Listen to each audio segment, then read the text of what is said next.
Am I the asshole neighbor keeps opening the door to our apartments and confronted me about closing them? I live upstairs in a fourplex. We have a big door with a hallway that keeps bugs out and temperature controlled. This couple moved in across the hall and I've had nothing but problems with them since they moved in. They lock their dog on our shared patio where it shits and pisses everywhere and they won't walk it or let it inside. They were looking through our window and took a chair I was using and basically the whole patio and made it theirs where me and my fiancé don't feel comfortable using it.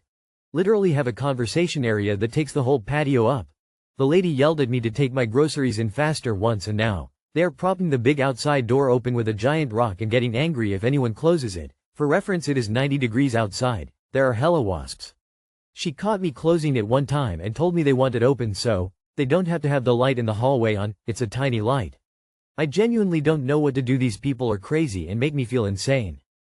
Given there being massive PETA, you need to document everything and contact your apartment management company so they can deal with them. I am going with not the asshole. If that hallway is temperature controlled, the landlord is presumably paying a common area utility bill for it. The landlord would not be happy if the door is propped open, wasting air conditioning, heating and electricity by causing the light to stay on all day. Moreover, it might affect the building security. Not the asshole and landlord should be notified, and perhaps be asked to confirm the policy that the door be kept shut to these new tenants. Engage the landlord. Take photos of the patio and all the dog shit and tell them the hallway has wasp problems because the neighbors won't close the exterior door. Additionally, get a screen, fence panel and divide the shared patio. Tell them to stay on their side and to keep the dog on their side. Complain more to the landlord if they won't. Also consider a camera for the shared patio. Maybe mount it inside your door. Close the door. Get rid of the rock they use to prop it open and anything else they use for that purpose. Toss all their crap into their side of the patio. Put up a divider to separate your space. Not the asshole. Not the asshole. They're pushy people. Pushy people do what they want. The only way I've had any success in dealing with people like that is I don't allow them to do it. For instance, a shared patio? I gather all the solids and liquids from their dog and toss it all to their side of the patio. That big rock? I'd take it and dump it somewhere so they can't use it again, and I'd always make sure the door was closed. I wouldn't get mad at them and I wouldn't argue with them. I'd just act like this was all perfectly normal. Like I've dealt with neighbors like them many times before. People like that don't like being treated like they are inconsequential, so that's exactly how you need to treat them. Not the asshole for closing the doors on a hot day. No need for your AC system to cool the entire world. Maybe talk to the landlord about all this? Am I the asshole for crying during my brother's wedding? I, 34 male, recently finished a very nasty divorce towards the end of January. While it was clear I was upset about it at the time to anyone I talked to, I like to think in the last few months I've really gotten better and that I've separated myself quite well from the whole situation. Last week was my younger brother's, 28 male, wedding. Me and him were always close growing up, and I knew how much this day meant to him. I was very proud of him in the moment and began to tear up during the ceremony, which was met with stares from many family members and others. I thought they were just surprised to see me cry, as I'm typically not the crying type, so I brushed it off. Once the ceremony ended, however, the bride's mother, and her father not far behind, came over to me and began scolding me.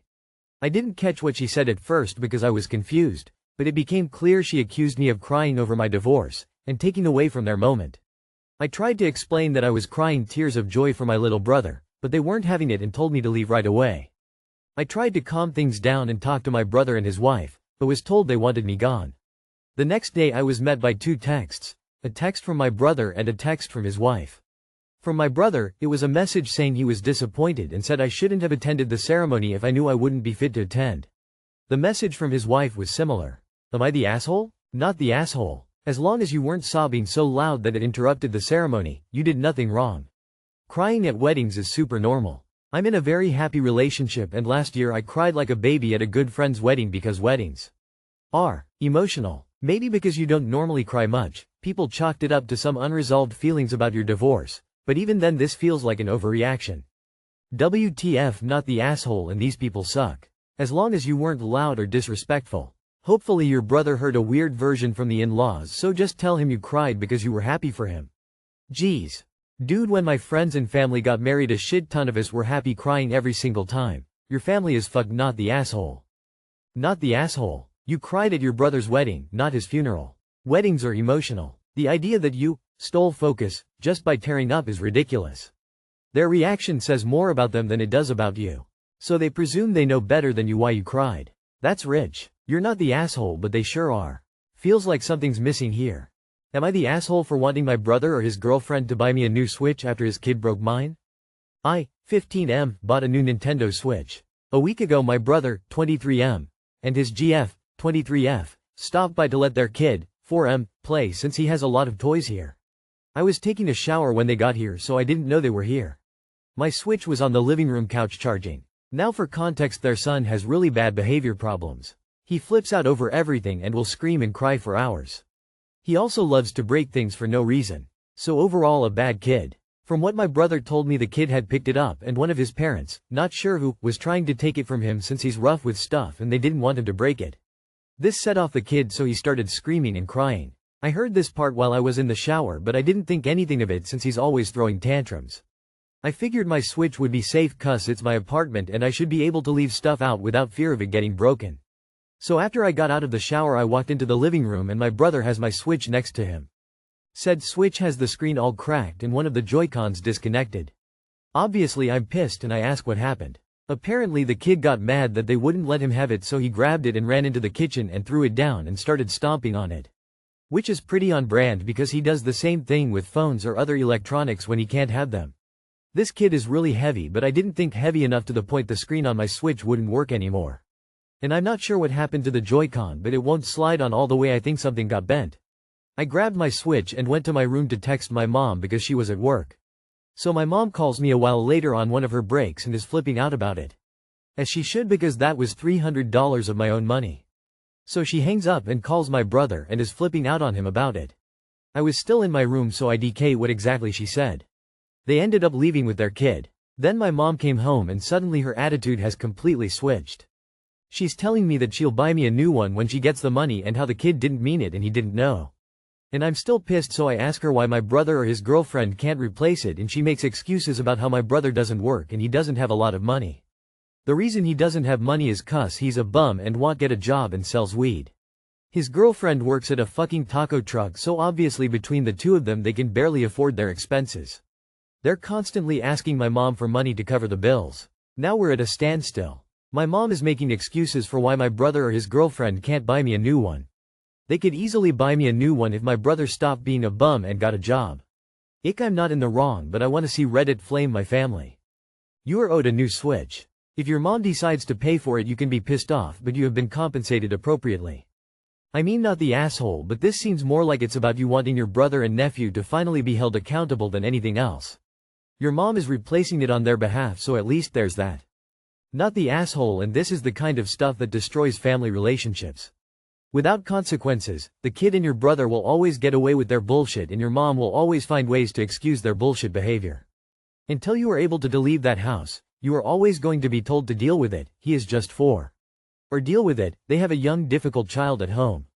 Or deal with it, he doesn't have a job. Or deal with it, BC. I hate this type of stuff. Victim is always brushed aside and lose out. No consequences to the actual bad actor. No consequences for the parents. No one will ever learn anything. They're adults, and they're responsible for the kids. They need to buy you a new Switch. Not the asshole. Your brother and his partner owe you a new Switch. Absolutely no two ways about it. I don't care how rich or poor they are, or what they do for a living. They owe you a new one. When your child damages or destroys another person's property through bad behavior, you pay for it. You don't argue, you apologize and pay up. And yes, you replace new for old. The fact that this was paid for with your own money at the age of 15 makes this even more egregious. There is some bad parenting going on all round here. Your brother is failing to take responsibility for his undisciplined child.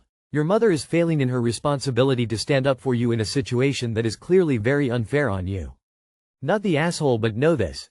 Your mom will always take the side of the worthless bum of a son and the equally worthless girlfriend and their kid, who clearly needs counseling. Consider this a $300 lesson to never leave anything unlocked, even for a minute. Buy yourself a trunk and get a good keyed, not combination, lock. Put all of your stuff that you value, clothing, games, electronics, anything sentimental, and keep it under your bed. Then, get TF out of that house as soon as you possibly can. Know this. You will never see any improvement, not from your brother, his GF, the kid, or even your mom. These dysfunctional relationships are set in stone, I'm afraid. Your role in this is also set in stone, to be the fixer, to suck it up and deal with it. You got to break the cycle. Am I the asshole for being angry that my child's stepmom allowed him to have a drink of an alcoholic beverage? I, 32F, am upset that my child's 9M stepmom, 23F, gave my child a small sip of an alcoholic beverage. My son's dad, 32M, is an alcoholic. Both me and stepmom have been through a lot due to his alcoholism. I've also spent so much time educating my child on the dangers of alcohol because of it. Supposedly they were at a restaurant and my child was curious and wanted to try his dad's drink. Dad said no, but stepmom said it was okay and allowed it. Stepmom thinks it's okay because her parents let her sneak a little sip here and there as a child. They think I'm being ridiculous for being so angry. I feel like my trust has been betrayed and it honestly makes me concerned for the things they may allow. Am I the asshole? I would like to clarify a few things. I said this in a comment, but it's getting lost, of course. Dad just got out of rehab less than a month ago and I was unaware he was drinking in front of my child until they told me about it. I also understand the concern about making alcohol taboo and not allowing it is harmful. I understand he is going to probably drink at some point. I'm simply trying to educate him and give him the tools to be smart about it, as a lot of his dad's family struggles with addiction. I feel like stepmom was out of line and it was not her decision to make. I feel like this should have been discussed with all of us prior. It was a Midori sour. He liked it. He continued to be curious about it. This wasn't some nasty beer. This version of events was told to me by the actual stepmom and his dad. Not the asshole. Two things can be true at once. It's no big deal for a kid to have a small sip of alcohol to demystify it, and ideally gross them out for a while. It was inappropriate for the stepmom to do this when dad said no. My feelings might change if stepmom had been in the picture for a decade, but considering she's 23, I'm hoping she has not. Not the asshole. His dad said no. She should not be able to override birth parents. Hold up, you're saying that your son's alcoholic dad was drinking an alcoholic drink? And both him and stepmom are giving you crap about letting your son have a sip? Not the asshole. Not the asshole. Yes, in my day and age, as kids all sipped our parents' drinks at events. That does not mean stepmom gets to override you or the child's father. Child's father is an alcoholic and he said no. Both of them stepped way overboard. Her for doing it, him for allowing it. Not the asshole. But also, why isn't dad stepping up? He said no and the stepmom overruled him. That's not okay, but also not a problem you can fix. Not the asshole, but I'm a lot more concerned about alcoholic dad having the drink in the first place. Both me and stepmom have been through a lot due to his alcoholism. So, doesn't sound like this is a problem they're unaware of?